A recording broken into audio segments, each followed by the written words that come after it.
Good evening, everybody. It is shaping up to be a very strange time. Have you guys been watching the elections? Some of the early voting? I hope they realize the polling data did not reflect the ending. Hope they realize that. And expect the unexpected. Hopefully we all can. I hope that we do. Tonight we're going into Revelation with the Trumpets. And it looks like, we're going to go deeper than normal. So expect us to veer off course into some in-depth views of the Trumpets. Why? Well, we actually have to endure them. And I can't explain this right now, but the timetable has moved up. It really has. I will do my best to document some of the mathematical changes behind certain calculations and preparations being made. We're quickly going from a speculative subject to global readiness concerning this one topic, which is the heavens, something coming from the heavens directly to us. And everybody might want to be ready for that. It's a bit odd, yes. It's going to be odd. It's going to be strange. But that's something that is happening right now. And it seems like many are not focusing efforts into global peace. Have you guys noticed? They're not. That should be clear by now. They could have resolved this issue a while ago, but they're not. And the question is, why would they just, absolutely drop the ball on global peace? We've not had a conflict of this type last for this long. Escalations have gone up, certainly with the USA and other folks involved. The entire aligned or Pacific, well, let's just call them global alliances, have all but fully engaged right now. The rest are preparing. And it looks like some naval conflict should be at the doorstep of many navies in a very short amount of time. So, we certainly do live in different times. We do. But I can tell you right now that countries are going to pretend it's not as bad as it is. Even this weekend, guys, there have been... It's been an awful weekend, actually. Lots of losses. Lots of losses. It's not my position, or I certainly wouldn't speak about others in this matter, because families are involved, and many people have, they're not having a good weekend, having lost family members engaged in conflict, right? So it looks like the death toll is going to continue to rise before they even declare what we're actually in. And it is the escalation of it. It's not going backward. It's going forward. Even with proposed ceasefires, short-term peace agreements, all is failing. It's doing nothing but fueling the resolve of opposed parties, opposed armies. And the fallout is increasing. It's only a matter of time before it encompasses the entire globe. And everybody is doing everything they can to keep this in the region, but it's spilling over too quickly. That means Germany, Europe as a whole, the USA, other countries they should step in the high-risk area probably in about 72 hours, based on how things are going. I say that because the chatter, of course, is up. Too many movements, strange and odd movements taking place within Europe, within the USA, from different people and players that are normally watched. Very strange movements. This is really going to be a time to hold on to everything that you have. Sobriety is going to be of the utmost importance. You're also going to notice a collapse in the mental processing of a lot of people. I say that because our magnetosphere is about to take a severe hit. I would estimate that at least at the beginning, 15% of the magnetosphere is about to be lost, and it won't be coming back. I doubt if it will have the strength to regenerate. And we really do live in a pretty perfect biosphere. It's not seen that way because nobody is talking about it that way. But we will. We will. I'll say it again. It's important that people really do know. And I'll do this with the greatest of responsibility, but people should know what the true conditions are that they actually live in. People have been blinded to a degree from seeing many things, right? There's no such thing as a mystery. They just keep that alive so that that seems to ease people. The problem is, and it's a big problem, if people ever foresee that they have no future, there's a certain type of phenomena that takes place. Probably 2 out of every 5 people will go through this phenomena. They will begin to act very violently towards everybody else because nothing else matters. The only thing that keeps those types of people calm is self-gain. If they ever face a position where they will not have self-gain, they will destroy everything around them with no conscience. That's how they are. It's very difficult to find out who these people are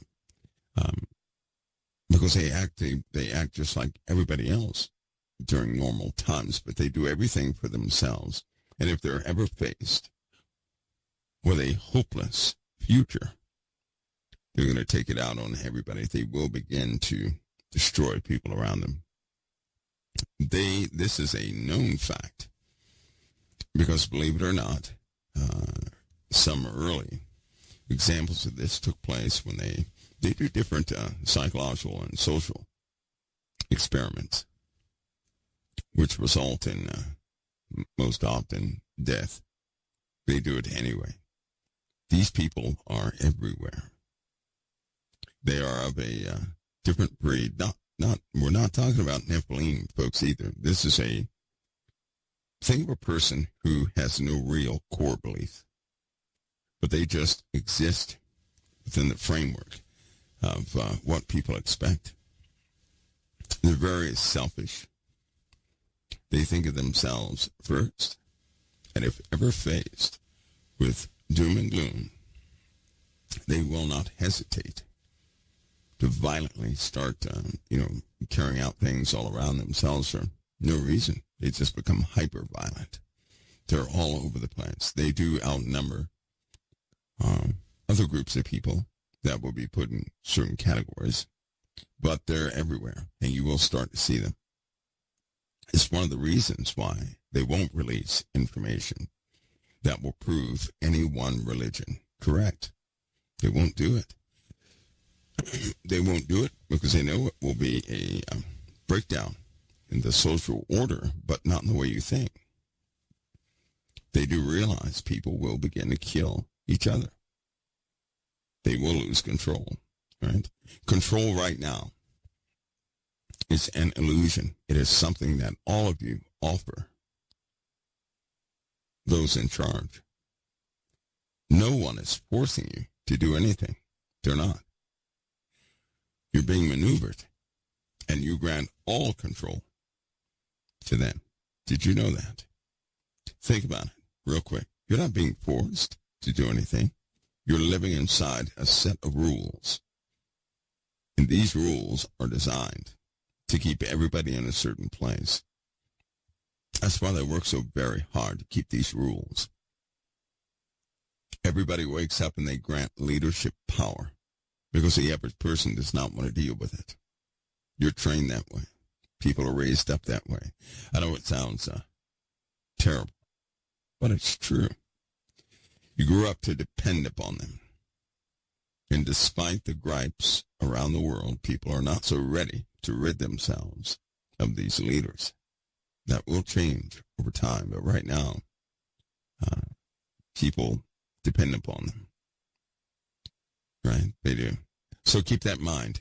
You are living in a world that has been presented to you. You've been trained up in it to give your sovereignty, so to speak, over to somebody else.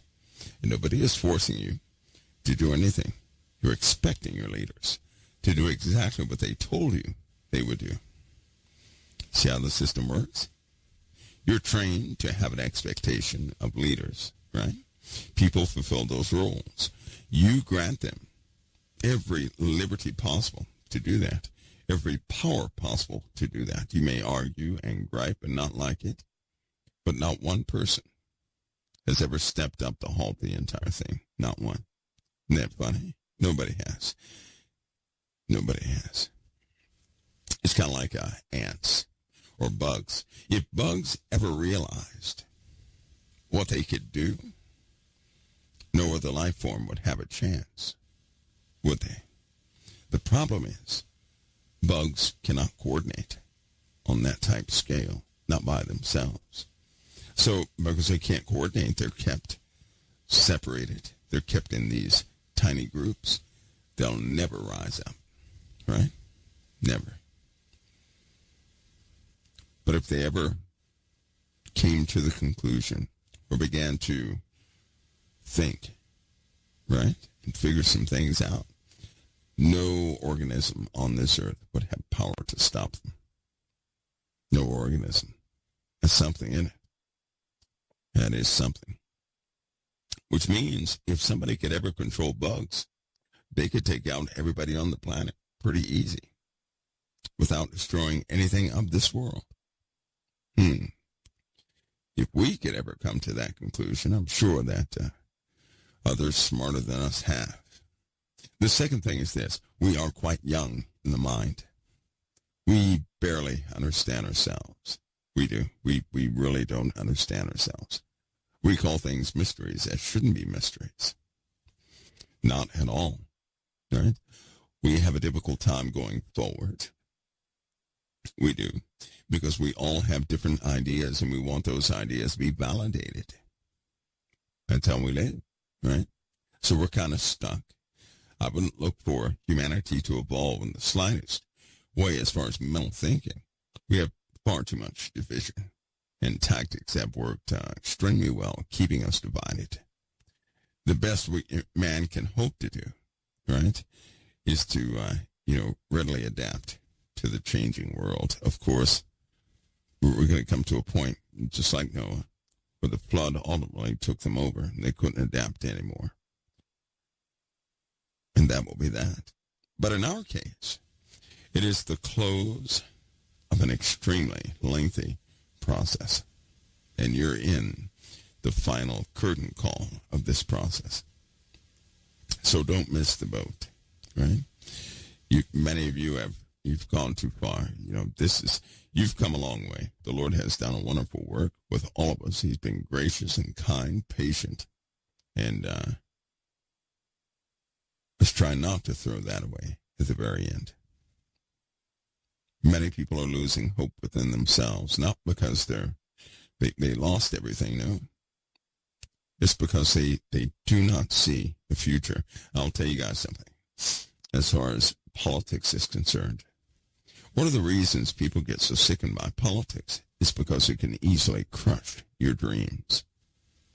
It can cause you to worry, really worry, because if the wrong person gets in there, people feel they're going to have no future, right? Which we know that's not true, right? It's not, because the Lord is the ultimate authority. He already told us what he's going to do. And haven't you noticed that everything has been working towards prophecy, that end result God said we would have? The average person, they want somebody else to represent them.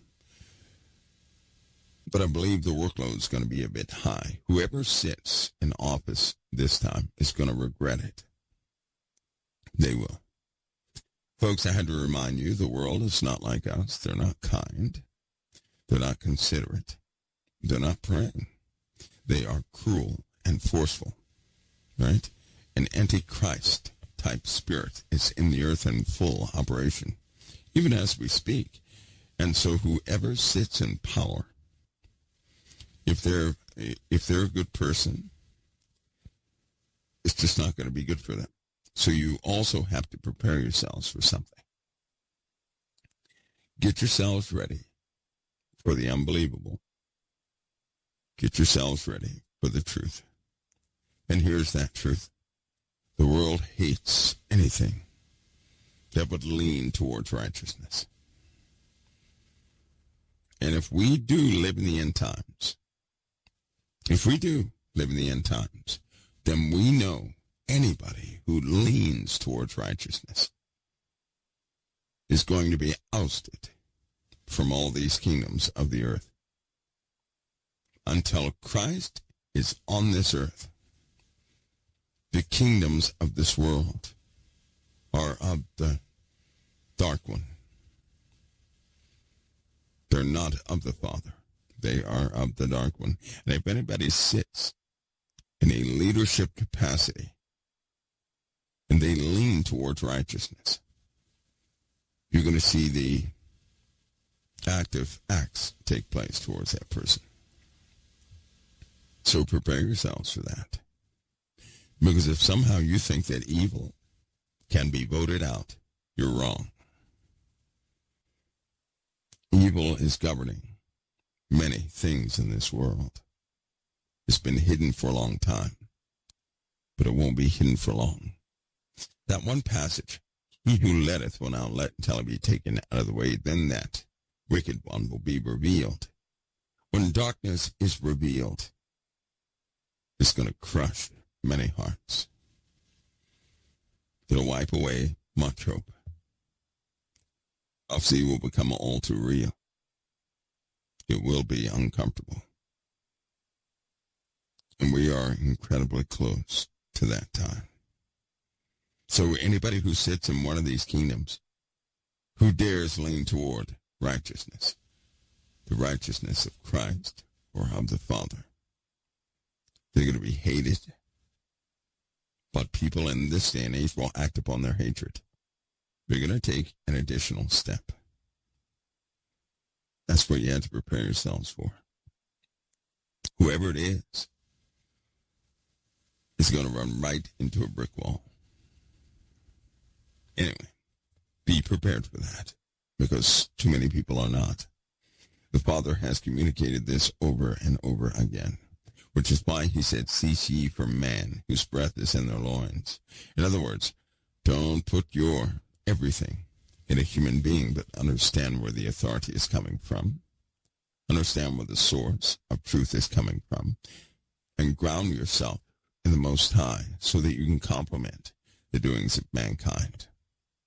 So that if something takes place, you're not shaken so badly that you can no longer function. Many families are going to break up this year in 2024. I hope you're ready for that too. There are going to be so many in the world disowned by each other. This happens. This is becoming a norm now. Christians, most Christians, live in a protected bubble. you're not really exposed to the dark doings of the average person. So you may not know about this. You may not know the sufferings of some, but families are going to be broken up, people disowned. When Obama was reelected, people tossed their own kids out of their houses. The kids sought revenge and turned in their parents. Do you know that? They tried to find any and everything. And in fact, prosecution of parents went up, what was it, 300%? That's retaliation or revenge. And if anybody out there understands the relationship between parents and children right now, you'll know that children have been desensitized somehow. Not all, but a great many are so desensitized that they would turn their parents in a heartbeat.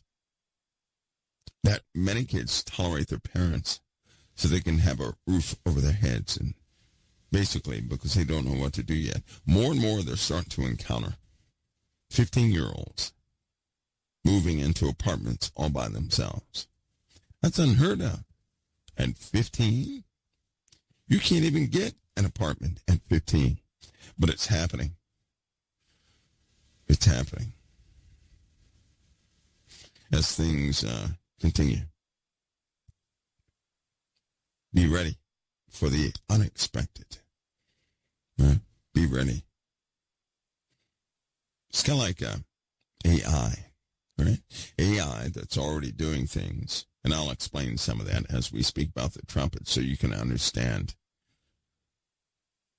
why the world is going to continue to change, but at a faster pace every single day. Every day.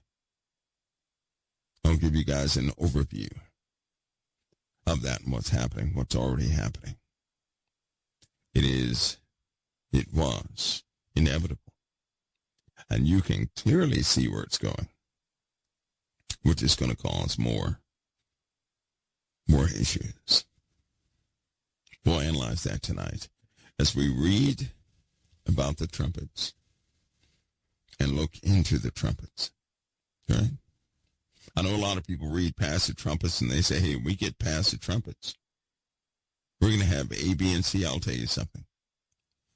If you think the populace is going to remain intact under the first few trumpets, you might be thinking differently once we get through, plus the other trumpets, which are the woes. Man stands no chance. And God gave us complete accountability following the trumpets as to who was in the earth. I think you'll be surprised. I think you will. But it will not be a person sitting back in their recliner watching Revelation unfold with popcorn and a soda. No, that's not the way it's going to be. In this prophecy, everyone is included in this prophecy. Folks, when I come back from this small break, I'm going to take a few, by the way, because I'm going to charge everything in between. Yes, when the player turned on, by the way, I forgot to tell you, when I turned the player on, you guessed it, everything went down. So, right now, waited until 7:10, and everything went poof. It's getting faster, smarter, but more precise. I'll explain some of that with the AI issue that we face right now so that you guys understand it. Now, listen, before I take this break, consider something. To have fear of anything is to not understand it. To have fear of something is to imagine the consequences, right? We're not here to imagine consequences. We're here to study the Word of God to find out what these prophecies actually say so that we will have read them. But in all cases, we're not here to interpret the Scriptures. Not like that. We're here to take them in, to understand them. God gives revelation for his own word, right? And many people have been steered in many different directions over time, in wrong places, due to self-interpretation. Hey, let's face it, we get excited sometimes. We do. And this is why we need more and more responsibility during these days. We need absolute responsibility. And all of us can do a better job in stepping that up. And our information is going to have to be impeccable and usable. It's going to have to be very usable. That takes 5 times more work than usual. And great confidence in the Most High. Good faith in the Most High. But we'll get there and we'll do that. And the point is that each and every one of you who desire to be assisted to have that better walk with Christ, even in troubled times, will have that walk regardless. That no arrow that's flying by noonday will touch you. That you'll remain in the secret place of the Most High. We all have a process. But that process is to grow you, to ultimately deliver you, as a child would be delivered, that you may be born and take up your position in the eternal realm. In order for that to happen, we have to have truth. We do. We have to. It's kind of like this Miami thing, right? All these people are trying to make the boogeyman appear that he was in Miami because they can't believe or they don't know the sequence of events that took place that day. They just don't. So when the alien thing popped up,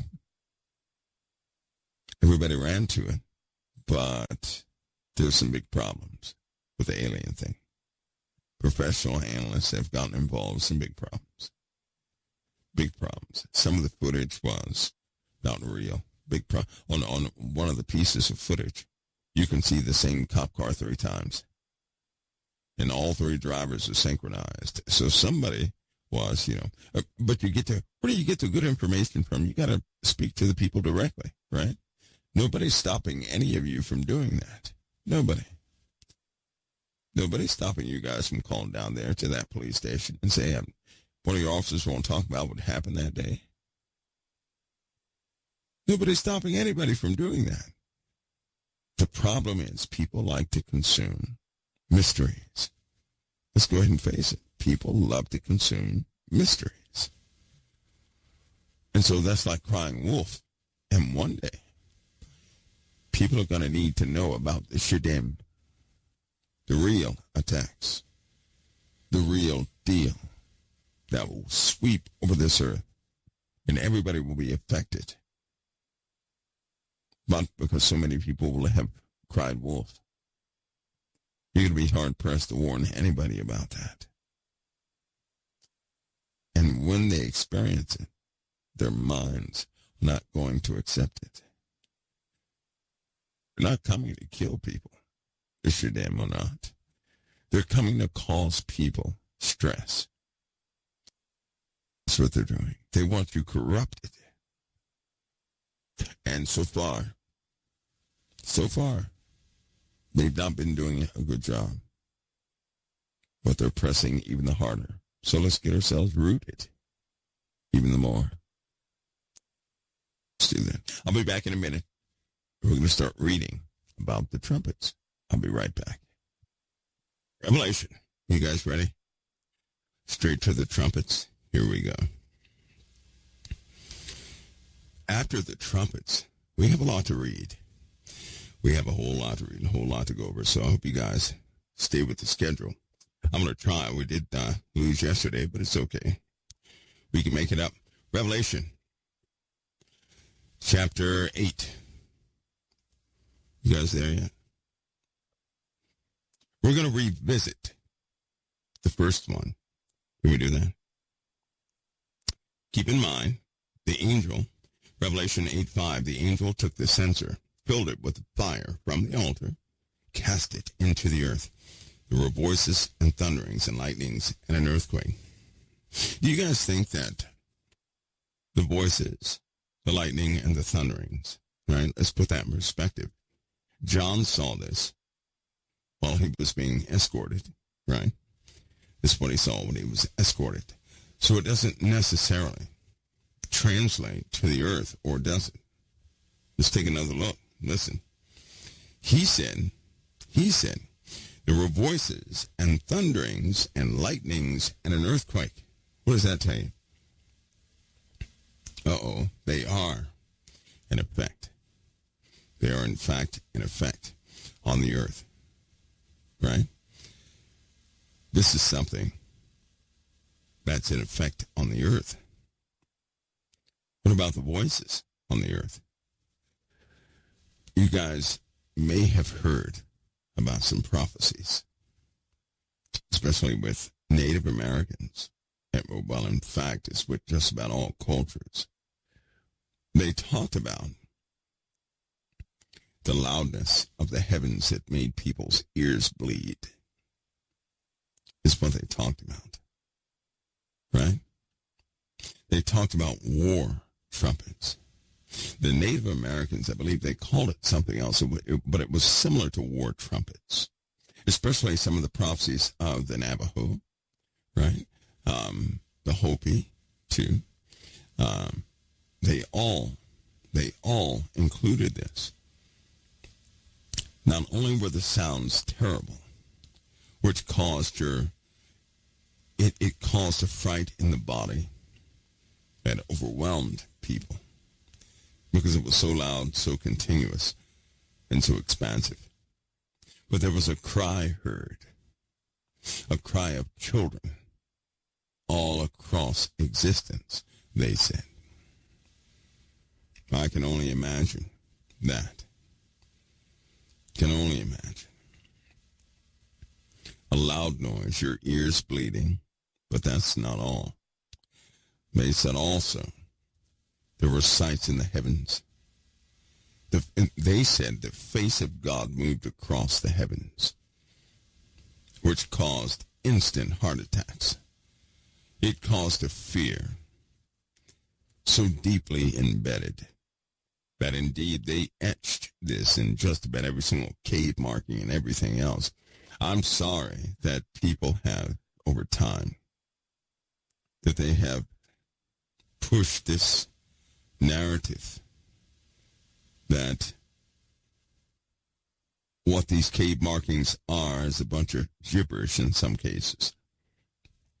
Or they gave no one the other pieces of evidence found in just about every single culture that would have closed the books on the interpretation. They didn't share that with people. Because if they did, it probably would cause a deep scar in people to start to rise up. Here's something you may not know about yourselves. Many of you have had dreams, right? And in those dreams, you were a different person, it seemed. And you knew people in that dream that you have never encountered in life. Now, if you have not dreamed this way, don't worry about it. You may not remember. But I'd be so bold as to say that more than a few of you have had dreams where you knew people and they knew you. But these are people you never met in your life. But somehow in the dream, you were so well acquainted with them, right? It's like you knew them. Like you've always known them. But they were utter strangers. In your body, just as an animal, for example, an animal will do specific things. And based on their parents, they have learned behaviors from their parents, right? For example, take a simple dog, for example. Say a dog is trying to jump over a fence. All the days you have him, and he can't quite get it, right? So obviously, it's a true desire of that dog, but he can't do it. Do you not know that when he has young pups, that desire is passed to the pups? And one of those puppies is going to have, or just about all those puppies, is going to have a strong desire to go over the fence. But they're going to start early in their training. They'll likely go over the fence. Why? Because the parents, by way of desire, and this happens with a desire, specifically with a desire. When you have a desire, you start sending off chemical markers all throughout your body. They get imprinted or your DNA, brand new instructions. And so when you pass that on, right, they are deciphered, of course, and they come out in another specimen. So they want to jump over the fence with that desire. If you were acquainted with a long-lost truth, and if it were an impressionable truth, you would know it. You would know it. You would have identification of it. You would have an emotional connection with it, and you wouldn't understand how. This is one thing early on I could see that they kept that separate at all costs. They don't want anybody to have that emotional connection to some of these ruins, right? They don't want that, because if that were to happen, it would drive your curiosity. And then, of course, by way of dreams, it would seem that you would access information concerning it, which would lead you in certain directions. People have found some of the most amazing things by connecting with these long-lost desires or fears. And indeed, in a dream, they'll found something in a certain place, and in real life they go and dig in that spot, and there it is. You would have some sort of connection, some sort of insight. And you may start to find out what they don't want you to find out. Why wouldn't they want anybody to find out anything like that in the first place? Because if you somehow connected with a truth that was long lost, you would then begin to spread that knowledge. If it is truth, other people would recognize it. All of a sudden, the illusion would fall apart. All these lies and misdirects, they'd fall apart, right? It'd absolutely fall apart. They don't want that to happen, because if they fell apart, you would reconsider why you're so docile in the face of absolute doom, and you would not stay put according to the instructions they give you. You wouldn't feel so helpless. You turn into an instant maverick is what you would do, and you would inspire others by way of truth to do this. Here's the difference. If you inspire a person to do something, that's one thing. You inspire a person to do something, and they know it's truth also. Nobody can stop you or the other people. That's the difference. Truth is power. They know this. Because if it's based in truth, right, you would lay down your life in that truth to assist somebody else. They can't have that, because you multiplied by so many others in the world would be unstoppable. Nobody could stop you in that, right? So they do everything they can do to make sure that you never make those connections. And if you notice, back in the past, before they had this UFO disclosure, right, every time somebody came forward with some UFO knowledge, what did they do? They always showed, especially in documentaries or articles, they always had these people who were experts in their field, loaded with credentials, who would come up and say, this is hogwash. This could be something else easily. And they would misdirect people so fast. In other words, you'd start believing what you hear, but then some expert would pop up with his given credentials. And all of a sudden, if he spoke against it, watch, here it comes, instantly he would make it sound silly. Or she would make it sound silly. And because it sounded silly, you'd leave it alone. And listen to that term, make it sound silly. Now think about it. There were times, you don't have to admit it, but there were times when you heard somebody say something about a UFO, a story about a UFO, whatever your research was in, and it sounded plausible. It started to trigger something, but all of a sudden one of these experts would come forward, and they would say it's silly. Well, that's one of the most powerful things in the world. Why?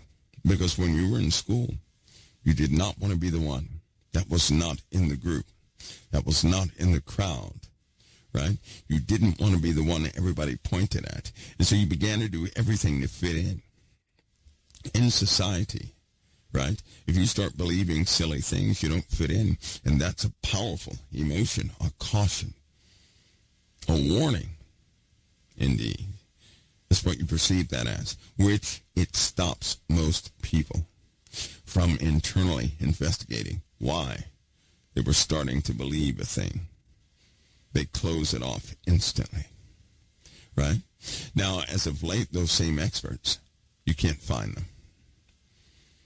You can't find them because too many people are coming forward saying, nope, this is real, right? This is real. This is absolutely real. And they know that so much information is coming forward that I'm telling you right now, the whole world is going to be believers in that subject. And at that point, they're going to guide the narrative of what they actually are. They're going to guide it, right? You still have that connection with truth. For example, if you saw something, one of those things, right? Nobody would have to warn you to rebuke it. Nobody. If you saw one that was benign or something like that, right? Chances are you would perceive something different. They also, the last thing is, they want you distant from any spiritual encounter like that. Do you know why? Any of you know why? The more you have a spiritual encounter, the more gifted you become. It's almost like you're a sponge. You start soaking up the abilities of whatever you have an encounter with. You'll have a heightened sense of knowing, a heightened sense of this, and a heightened sense of that. They don't want that to happen either. Because then you would start to operate by faith. If anybody ever proved to you the spirit realm was real, and that God's word was absolutely real, you would have your faith, you'd use your full measure of faith. If you ever did that, you'd be like the people they actually tested to see if they could do little weird things, right? As it turns out, you're capable of a whole lot, but there are mechanisms within you that will allow that to be used. Jesus told everybody that if they could, by faith, not by proof, but by faith, if they could believe in what they were saying, it would take place. Now, he didn't do that as some mystic thing. That's not some mystic thing. It's something that you do every single day. You're just not aware of it. It's not put in a context where you would understand it that way. But you have been in situations, right? You have been in situations you didn't even notice what you were doing because, as it turns out, when a person is truly walking by faith, they're never impressed by what they do. Never. It takes a person external from that person to actually document what they're doing, right? There are cases, you guys have had cases in your own personal lives when something was, in fact, broken. But somehow, you went to go use it again, and it worked, or, nothing was wrong with it, only to come back for somebody else to say, well, how did you use that? It was broken. And you say, well, no, it's not. You go over there to do whatever you do, and it is broken. And you get this confused look on your face, like, wait a minute, I just used it. And it's almost like something comes and says, forget about it. Don't revisit that. Don't do that. Forget about it, right? Because if you ever begin to operate by faith, you're actually operating by authority. Remember something, faith is when you operate with things not being proven to you. In order for a person to operate by something that has not been proven to them, another mechanism must be at work internally, or you will not do it. And it's not falsely believing anything. It is having a knowing of something beyond proof. You begin to operate by, it's kind of like Christ. Nobody proved to you that Christ existed. Yet you pray to the Lord because of a knowing. You're not blindly praying to Christ. You have a deep knowing he's real no matter what anybody says, right? Now, it can be challenged from time to time, yes. But you have a deep knowing. And so you will speak to him, look to him, expect things of him by faith or by that deeper knowing beyond what you can sense physically or see physically, right? So imagine if you operated in the world that way. by that deep knowing. That's where the protection mechanism comes into play. You can have a deep knowing that things are possible, but you won't be able to execute them. Anybody know why? You will not be able to execute things in certain levels of faith for a specific reason. Let me share it with you. Believe it or not, there are many things you have not overcome yet, right? If you're sick, something very simple, you're sick, you want to be healed. You pray to the Lord to be healed, right? And then instantly you feel you don't deserve a healing. So you cannot consistently operate within what you ask for. You can't do it. Why? Because you feel you don't deserve it. The reason is not strong enough. Anybody know what I'm talking about? When it comes to you wanting something for yourself, you're trying to have faith in, you can't do it because the reason is not strong enough. And so anything you would walk in, to walk in that faith, to begin to live out your life in belief of that thing, even when you have this deep connection, there's still a mechanism at play that says, I don't deserve that. I shouldn't get that. Somebody else should get it. That's what you do. I'm going to help you out. So you got all these people doing that same thing. And so what happens is sometimes you, for the sake of something, sometimes you can believe, and indeed in those moments you overcome. You overcome. But you've only been able to overcome by one motivation. Something that most do not discuss. But the Lord set you up for it. Now, I can tell you right now, if you're disobedient, you won't actually fit in a specific spot to be able to perceive it and to carry it out. But let me share it with you. Again, when you try to believe something for yourselves, there's a mechanism at play, right? And it says, I don't deserve this, I don't deserve that. And so you accept that, and indeed, whatever you were, about to endeavor to have faith in just was destroyed, right? But there is something. There is something that if you can operate by it, your acts of faith would not be destroyed. And here's something funny. Satan knows it too. So as I'm telling you this, I want you to think in the many ways he's been stopping it. And what he has actually done to try and get you never to be in that position in the first place. Because if you begin to operate by true faith, he's finished. His efforts will be destroyed, right? So again, you can have, it's almost like we don't have enough self-worth and confidence in ourselves to actually continue to believe that we deserve something, so we shut our own faith down. We can't continue to believe that we deserve healing, so on and so forth. But the Lord put people in your life, didn't he? All of us have people in our lives. Now, what we've done with those people that God put in our lives, God knows, and we know too. But I'm telling you right now, he put people in your lives. He put people in your lives so you could love them. Listen to me. So you could love them. And then he took that same person and something began to happen to that person, and it felt like you were loving them, but because you didn't receive any love back, you started to drift away. And it was so difficult to drift away, right? Because the world teaches, if you're going to love somebody, they got to love you back.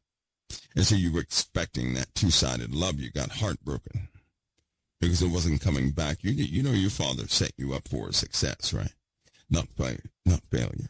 So this other person that you could not explain the love for, you had a love for this person you couldn't explain. In fact, it was almost toxic. Didn't some of you come to that conclusion? Like, this can't be healthy. Where we messed up was we were looking for something to be reciprocated. That's where we just messed the whole thing up, because we had no knowledge of these inner workings. Anyway, this other person, you had the ability to love beyond all circumstances. And that person was sent, placed in your life to unlock some things within you. Nothing can be unlocked in you that's worth anything where love is not involved. You had the opportunity, and you will have again, to believe in something more than you, to believe in something higher than yourselves, something you saw in the apostles all the time. How many of you read anything where the apostles healed themselves? Come on, anybody? I never did. Never read anything in that book, in the Bible, that said any of the apostles healed themselves. One stumbles and healed themselves. Paul got bit by one of the apostles got bit by a snake, a venomous snake. He shook the snake off after being on a boat. Remember that? And the venom did not take effect.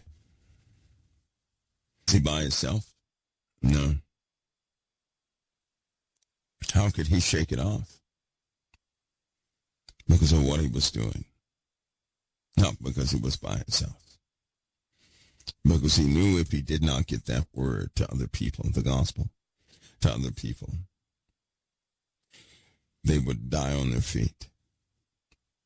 They would continue to be under a heavy hand of those all around them without hope of liberty. He knew how hopeless things were. He knew what God promised. He desired something for people that drove him. Do you hear me? Parents, you desire something for your children. Yet you're the same ones with the children who say you can't get over this and can't get over that and can't get over this and can't stop doing this and that. And the Lord has set you up to overcome everything by his principles. How so, you may ask? Your capacity to love them more than you love yourselves. Yes, you know what that means? You have loved people more than you loved yourselves. You have.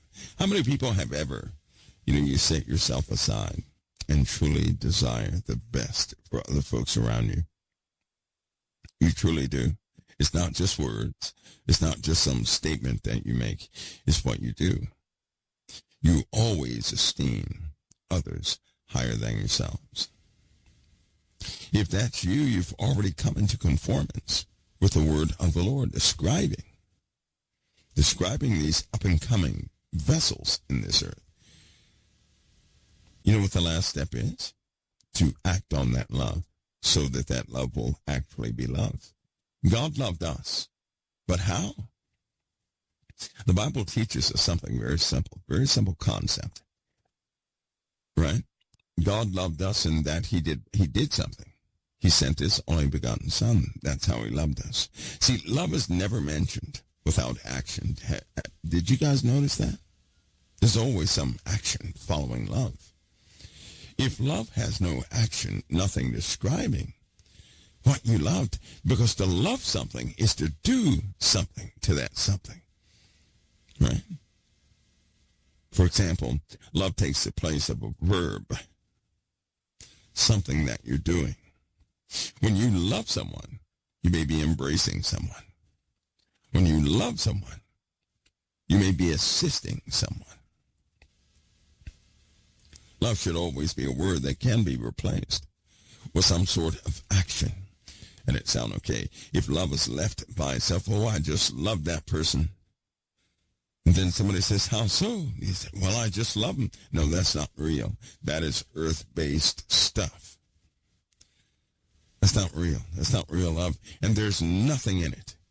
It's just like faith without works is dead. Well, guess what? Love without some sort of action to describe that love is not love at all.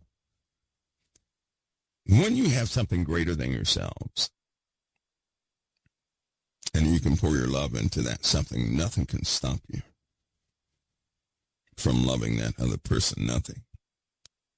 Again, God set you up to be fully unlocked. The problem was, by interpretation of the world's philosophies, we did not go through the entire process. We didn't. He put something in your life that you could love far beyond yourselves. But what happened? You were attacked by a way of your mind. At first, when you loved that thing, right? You had plans. But then when you looked at the standard of the world, you were hurt because no love was coming back towards you. And you were hurt. That's not how love works. Love needs nothing in return. Love needs to love. Does that make sense? That's what it needs, to love. That's all. It needs to assist, to help, to do something for the other, taking no thought of oneself. That's love. Love is not doing something good and expecting a return from that good. That's not love. That's a deal. We're talking about love. And when you do that, when you're given something to love like that, and you simply love it, your faith in loving that thing can never be halted, whatever it is. It can't be stopped. Thus, you can't be stopped. Thus, you would have been a witness to the very words of Christ. But the world, traditions of men spoil it often. You all see how that works? Parents with children. Something happens to a kid, nothing can stop that parent from assisting that child. That's love. Love does not mean you talk to the person nicely all the time. That's not what love is. That's not love. God doesn't talk to us like that kindly. Sometimes we can't hear of the Lord, and sometimes he will beat us with many stripes because he loves us. Whom he loves, he also chastens, right? He will correct. He poured himself, Father did, in his creation. You guys got it now. I think you see it. So, when you're having faith, right, the same area of love, faith is complete. Now, do you see why in the Bible every act of faith was joined with love? Did you notice that? Every act of faith was joined. There was not one act of faith that was not joined with love. And we're talking about the fruitful acts of faith, the kind that yielded the power of the living God. Every single one was connected to love. Every single one. Well, now you know. Now you know what's around you and why it's around you. It's not around you so it can love you back. It's around you that love may flow through you. Do you not know that you're made, that those things of the Most High can flow through you to all these sources in the earth? Remember our last gathering, we read something, that you are the body of the living God and of Christ in the earth. That he does all of his work through his body to impact the earth. You are living vessels of his power and of his glory. You are. You are. Anyway, now you know, and hopefully, but I give you a caution, right? When you learn something like this, it has to be solidified, just like the Word of God. When you read the Word of God, right, don't just stew on it. Go put it into action. Get experience with it right away. Because I'll say it again. What the world calls supernatural should not be supernatural to you. I'm sorry you don't believe it. I'm sorry that some of you can't see it. I'm sorry that many have tried to bring the Bible down to earth and to cause it to be like a standard business meeting or prep talk. That's not what it is. You have an identity connected with you, which makes you much more than what the world could ever see. And the only way to walk in that is your Father's way. And because all things were given to the Son, and all authorities were given to the Son, and he was made head of all principalities and powers, then he's the one that dictates what you have and what you don't have. And if you're not walking by faith, he can't give it to you. He can't allow you to operate with kingdom powers, walking in anything but his love. That same love he has for you, you are to have to others. And it's already within you to love that way. Some of us have allowed the world to convince us to cut that off. That was naive and foolish. But I tell you, now is the time to discover exactly who you are. You guys have that. Hold on, let me go to the second. So, before I got off on that tangent, Revelation 8:5, a physical happening echoed around the world. Voices, thunderings, lightnings, earthquakes, all happenings of physical manifestations, things observed here in the earth that were burned deeply into the memories of many. So much so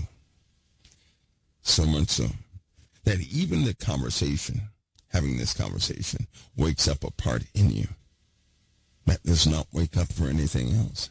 Have you noticed? It'll only wake up with what you actually were a part of. Lightnings and an earthquake. The beginning of many things happening here on this earth, right? The beginning of that. And then it says, Revelation 8:6, and the seven angels, which had the seven trumpets, prepared themselves to sound. So John beheld an earthquake. John beheld lightnings and thunderings and voices before the trumpets even sounded. And because there was an earthquake, you don't have an earthquake in heaven. That's a physical earthquake. And indeed, that word is earthquake, right? An earth shaking, earthquake, earth shaking was the original language. And there it is. So that means even more troubles, right? Because I say that because of this. Listen, and the seven angels which had the seven trumpets prepared themselves to sound. And the first angel sounded, and there followed hail, fire, mingled with blood. And they were cast upon the earth. And the third part of the trees were burned up, and all the green grass was burned up. Now let me ask you this. If all your green grass burns up in your neighborhood, how many houses are going to be left? And if all the green grass burns up everywhere, how many buildings are going to be left? Do you not know what it would cost for all the green grass to burn up, 1/3 of the trees to burn up? Right? Did you know that a certain percentage of the trees are trees considered to be so moist, it'll take a whole lot to make them burned? Maybe they didn't burn up because of where they are. Did you ever consider that? And as it turns out, based upon the trees, right? Some of those trees, because they're right there in moisture, these moisture zones, if a fire started, they just simply won't burn. They won't burn at all. So all these other trees, they're going to be, they're going to be history. And with all the green grass burning up, it's a clear visual of something extremely devastating. Something that will dislodge the lifestyle of so many. Which means at this point, Earth is nothing like it is right now. Nothing. And it also means there are many casualties. Here's the good part about this, though. Before this happens, before this takes place, right? This little scene, we get a preview.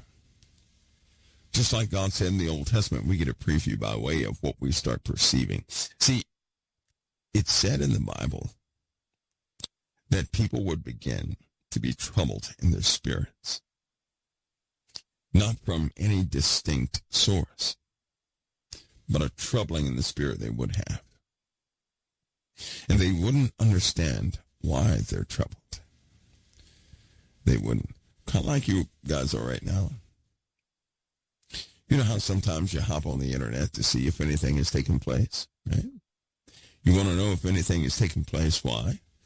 Because if you don't check on what's happening in the world, you feel like you're blind. Anybody ever feel like that? It's because you have an expectation you can't explain. You cannot explain the expectation you have. For example, this war situation. Now, in the back of your mind, this war is different, isn't it? You may not want to admit it, but there's something different about this conflict.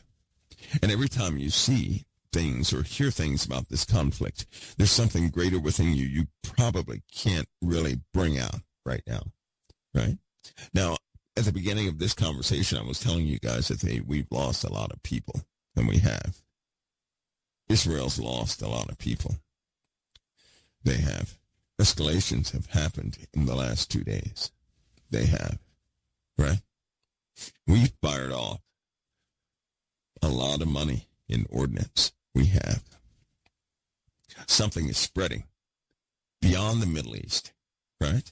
There have been incursions outside of the Middle East that directly deal with the Middle East. For some reason, the Houthis just won't go away.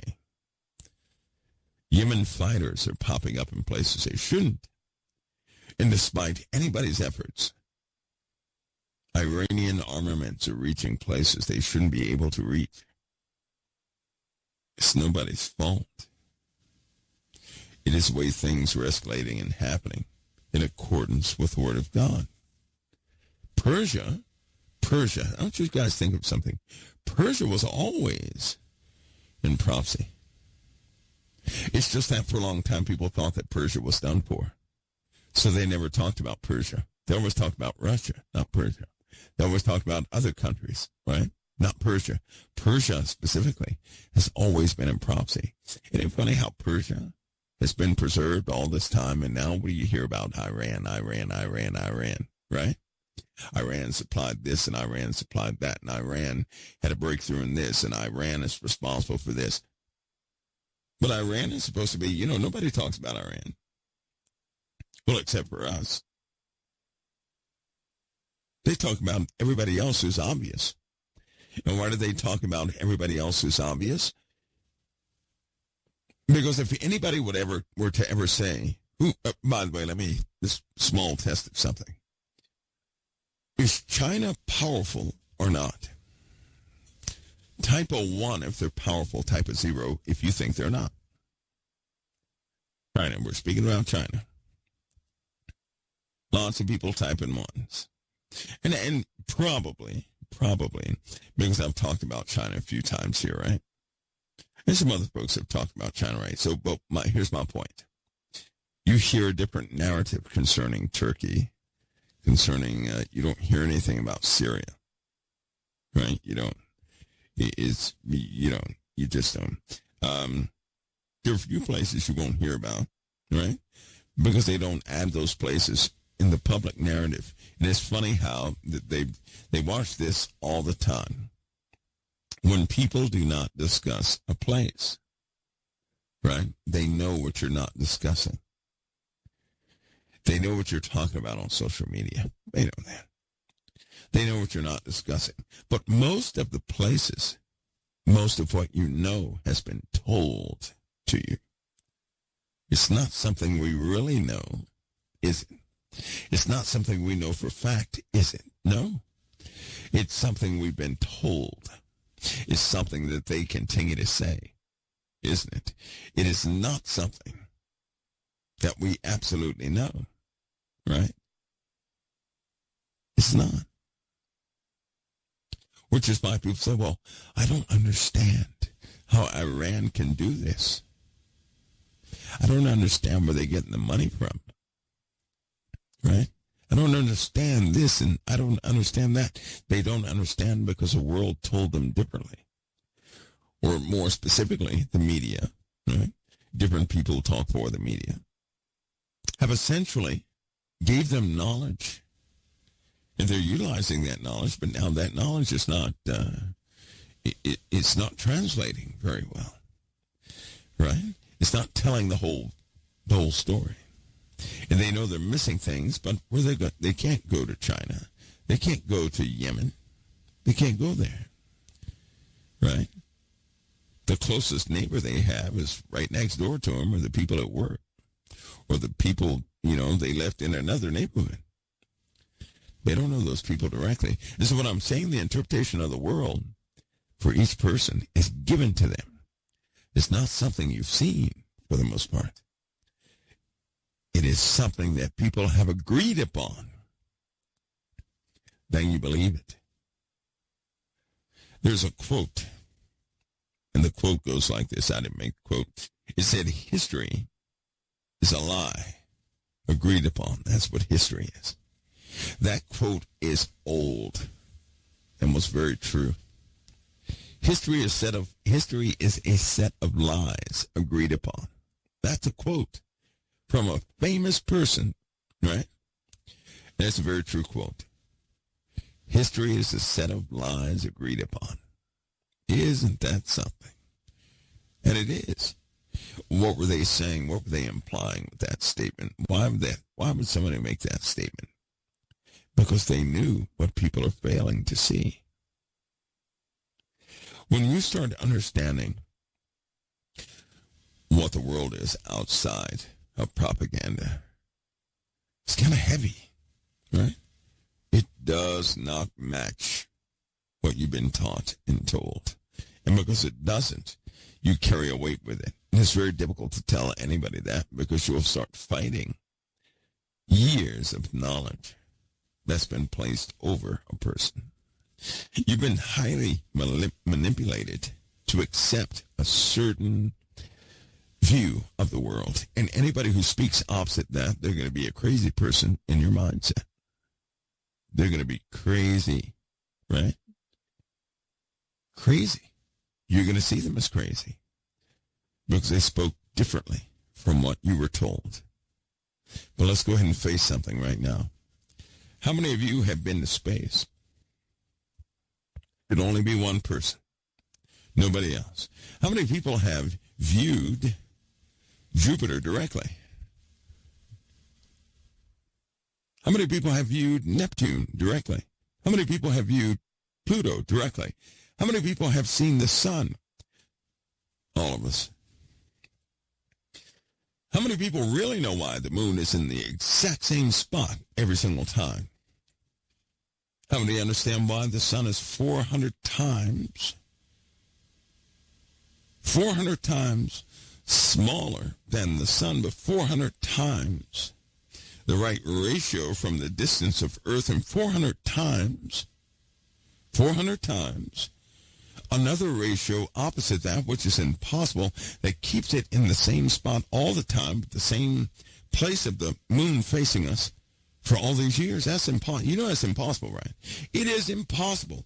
It works. It does not. That's not how celestial mechanics works, right? In other words, the moon is not bound by the gravitational pull of anything. It's keeping its own orbit. It does not follow the trajectory of gravitational constants, which are out there in celestial mechanics. That'd be like if you drove a car and you put your foot on the brake, you're supposed to stop, right? You're not supposed to go straight up in the air. So the moon is going straight up in the air. In comparison to the forces, physics, in comparison to physics, the moon is going straight up in the air when it should have stopped. If the moon was a car, and the moon is a car where somebody inside pushed the brake, it's supposed to slow down and eventually stop. It is not, the car is not supposed to go straight vertically up in the air. and continue to go. That's what the moon is doing. It is not following any of the physics in celestial mechanics. It's not following any inertial path. It's the way it's rotating is against the central point of mass, which would even carry its inertia. It's all wrong. And how come they didn't go over the formulas with any of you? They don't teach that in high school, do they? They don't, and they will not. Do you know why? Because if you ever saw the mathematics behind the moon's rotation, you would say, nope, something is really wrong here. If you could ever comprehend it, you would say, nope. And then if you double-checked, you'd find out that all computer systems and simulations make massive variable adjustments to the position of the moon. That means computer calculations never work out. They don't sometimes not work out. They never work out. Never. How strange. You would also be surprised to know that there's no way we should have the tidal pull that we have with the mass of the moon and its current orbit. How can it do that? Yet it cannot break. It never breaks from its positional hold in its geolocked stationary position. That's impossible. It does not happen. But you didn't learn about that in school, did you? I heard a set of people say that people are idiots because they believe the moon is the moon. Then I heard another guy say it's better to believe that you can get that it's cheese than to believe it's just there. I was very confused when I heard that because of who it came from. Hearing a comment like that and then people laughing and snickering behind it is very confusing. So the world has given us a narrative. They programmed us how to believe. It's standard. It's not some great mystery, right? It's not.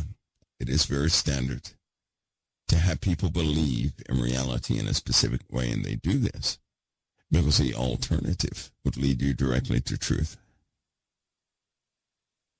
And that type of truth does not permit for the type of people in this earth to be in power. Things are very different. Did you guys catch the news?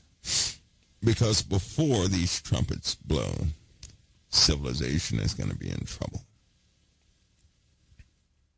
During this act, it's going to be very difficult here on the earth. Let me give you an example of that. Have you guys been keeping up with current events? There's a kid who shot up a school. You guys know about that, right? Did you guys happen to hear about the comments from the child that he kept making in school, drawing on paper? Well, let me give you one comment that kind of stood out. He said, "It won't stop. It won't stop." And he had a gun, right? He had a picture of a gun. And he was telling them, he was writing down that the thoughts of killing everybody won't stop. And then he wrote on that thing, he said, "Please help, please help. Please help." Now, but you know that's, you know, and I know, that is spiritual. You can think it's James Bond all day. Sorry, this little fella didn't fit the profile. That is spiritual. That's exactly what darkness does. It comes to kill, steal, and destroy. Murder is like a handshake. That situation is multiplied all throughout the earth with young people. And the parents, you know, one of the parents gave the kid advice as the child addressed this issue with his parents. The parent said, "Well, Well, listen, this is recorded. This is what they said. The parent advised the kid, hey, you just have to do it or you won't get caught. They did not curb the behavior of the child. They didn't do anything, derogatory to that child. It was almost like the whole family was possessed.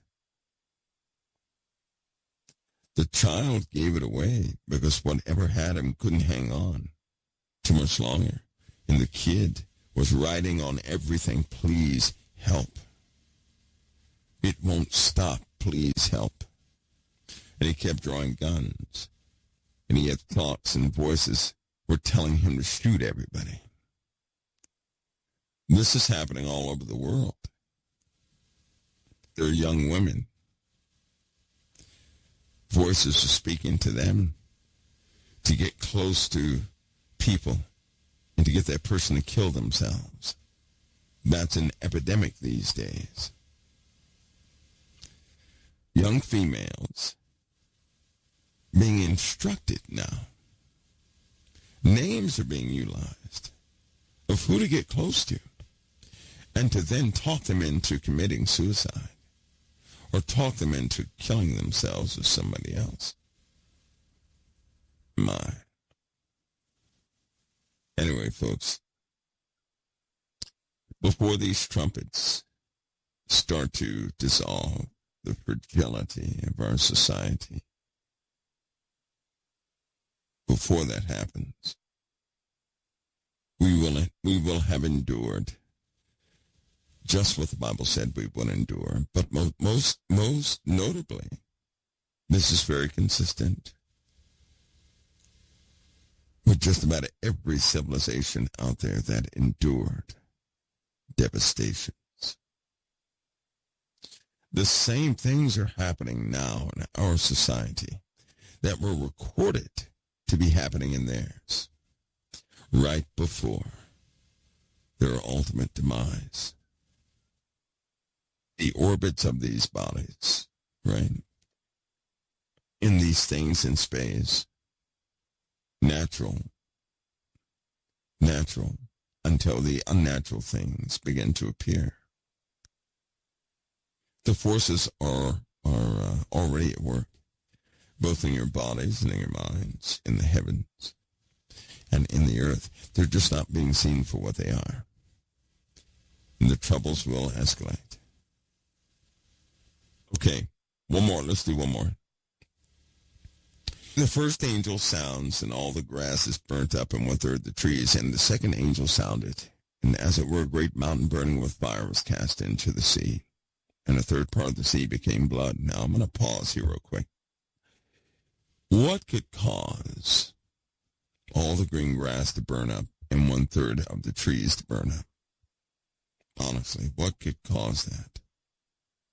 If all the green grass is burnt up, we know it's not one big giant meteorite, correct?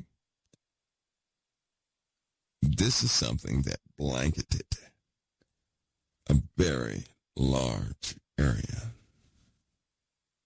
If that happens, if something were to burn up all the green grass, then we had a fracture in the atmosphere. Something the ancients described. Something that gave way to the change in the atmosphere, the glow and the hue in the skies, filling the skies with smoke.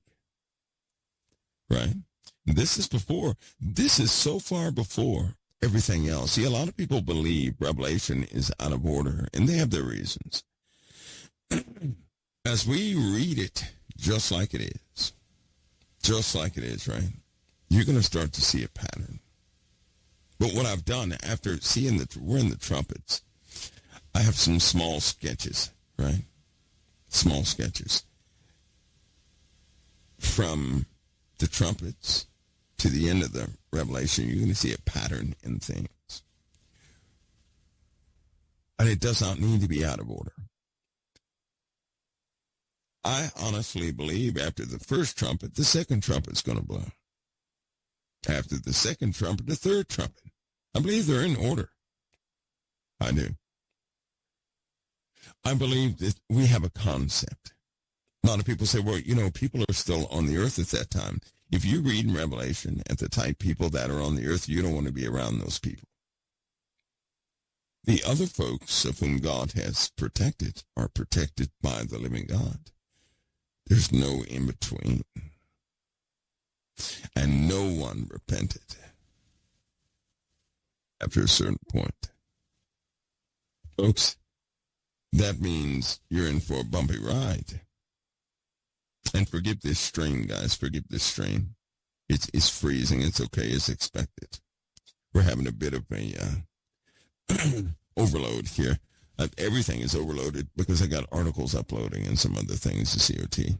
Had to give you guys some reading content. There's a weather article in there that gives you an explanation to something in the last paragraph, I think.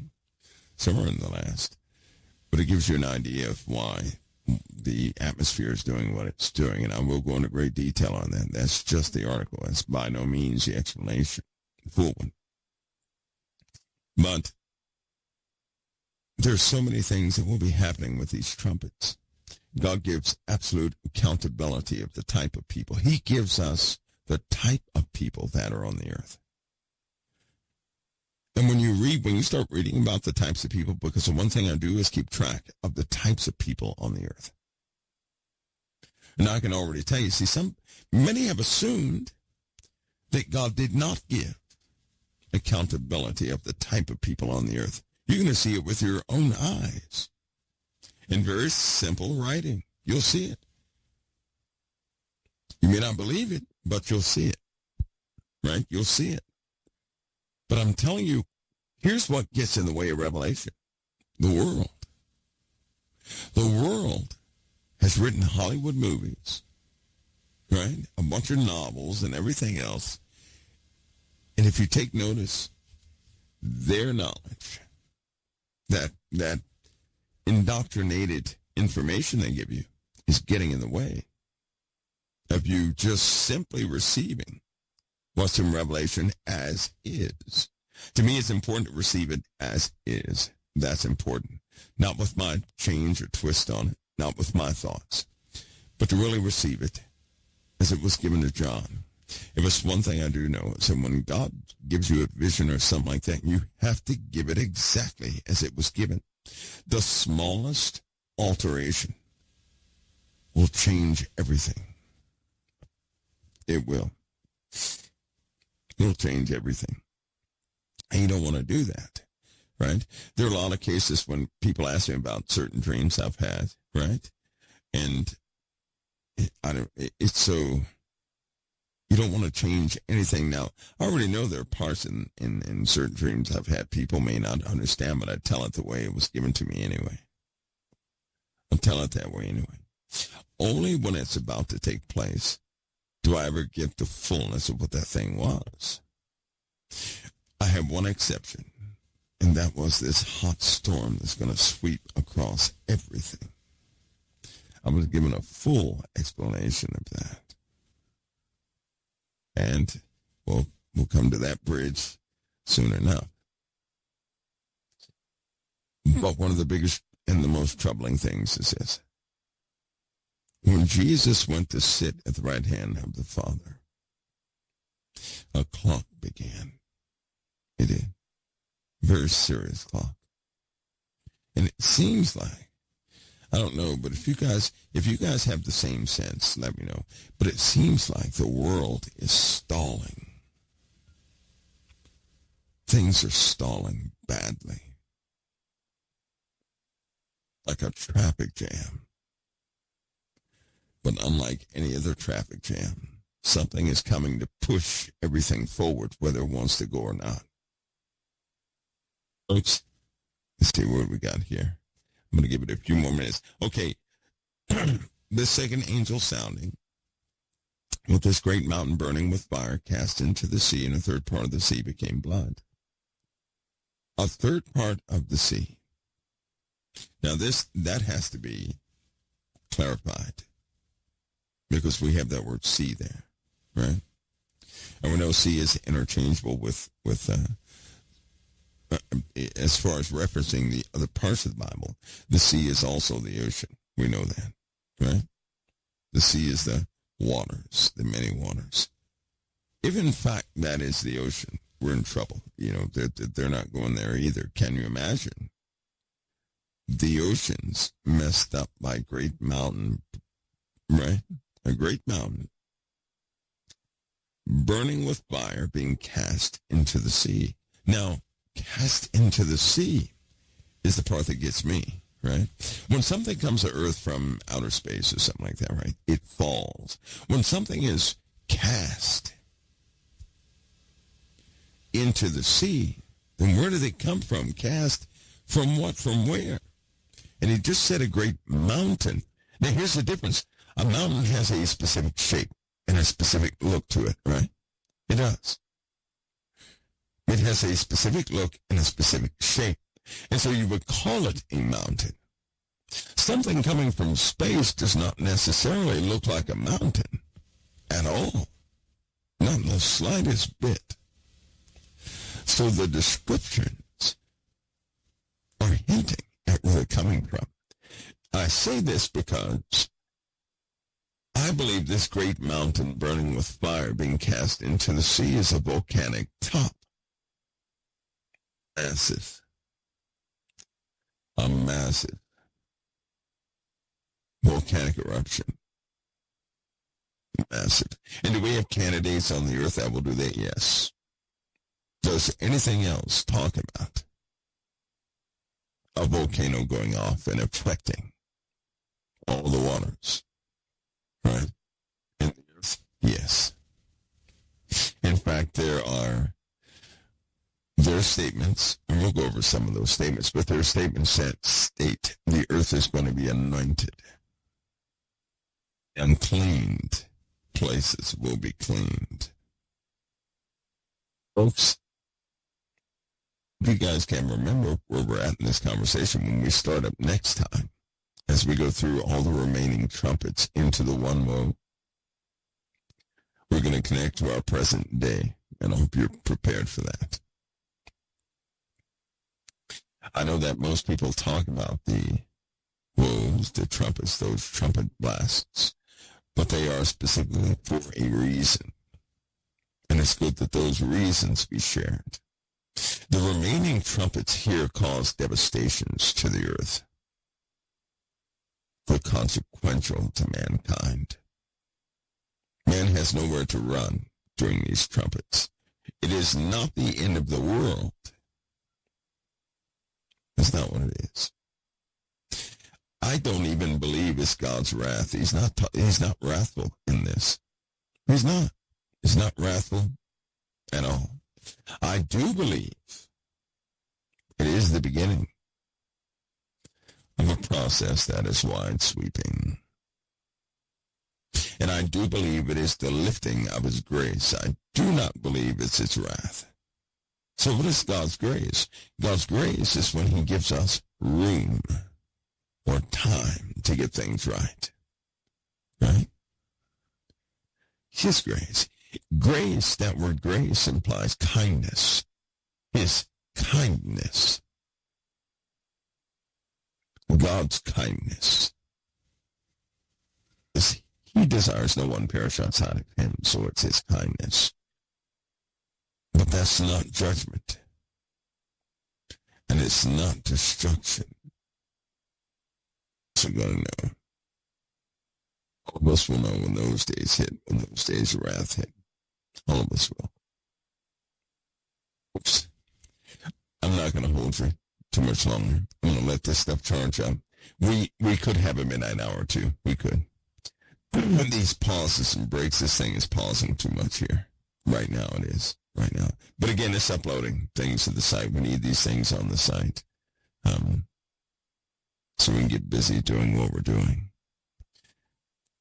We're going to discuss these trumpets further. And I may have two broadcasts tomorrow so I can squeeze in a lot of info. You can always listen to it at different times. But I may do that twice tomorrow. So we can have two different recordings available tomorrow. Especially with some of the backstories that I'm going to go through, which could make the trumpets a lengthy part. I will tell you this, though. All of it, everything that takes place is necessary or it wouldn't take place. And if it does not take place, well, you guys see what's happening. You see what's happening. If mankind could somehow come to their senses, repent and start changing, things would change quickly. But just in case you have not noticed, even tensions among believers has become high in many different, at many different levels. Brand new prosecutions have begun. All sorts of things have begun. So keep those things in mind. As usual, get prepared for folks. God bless and keep all of you. We'll pick up the pace the next time we broadcast. I will not start this little thing next time we do this. It's going to have to lay dormant until we're done. That was my mistake. I shouldn't have done that. I shouldn't have. But I did so anyway. If it can quit or if it gets done before, a decent time, we'll have us a midnight hour. But we're going to cram some broadcasts in this week if you guys don't mind. If you don't mind, okay? We're going to cram them in here. That way we keep pace with what's happening in the world because you guys do understand. In the Middle East, right now as we speak in the Middle East, the situation is not good. It's just not good. There were many losses this weekend. They did not talk about those losses. They didn't. You do understand that many within the USA must, I just pray that people in the USA open their eyes. Many will be caught off guard. I can see that now. They're going to be caught totally off guard. And there's no way for a person to be aware of what's going on without Christ. Without him giving you vision to see clearly. God bless each of you. I'm going to see you guys next time. Somebody say, get some rest, man. Yeah, I'll probably try that too. This weekend was so tasking. It really was, guys. Pray for the families of the many who fell this weekend. The numbers in the Middle East are just heavy. The sentiment is heavy. And before I leave, you guys do understand that the hatred level is so high, right? That the USA has had to counter some of that hatred within this land doing specific things because there's a consensus now that we're in hot water. A consensus. We'll track this as we go forward. I'll be publishing an article concerning the war. Now, the weather article and this conversation about the war is going to have a continuation with it. So expect new portions to it, at least once every 2 days, to keep track of everything. The election, we're going to actually talk about the election. All these things are purposed in this cycle that we're in. All of them. Right? Talking about all these things. Not so that one person is right and another is wrong. That, folks, I'm going to say God bless you. I'm going to see you guys next time right here at COT. Oh, if you guys have any suggestions for our next meeting, go ahead and write me. Let me know. Let COT know so we can get those routed. Okay? Bless you guys. I'm going to see you next time right here at COT. God bless.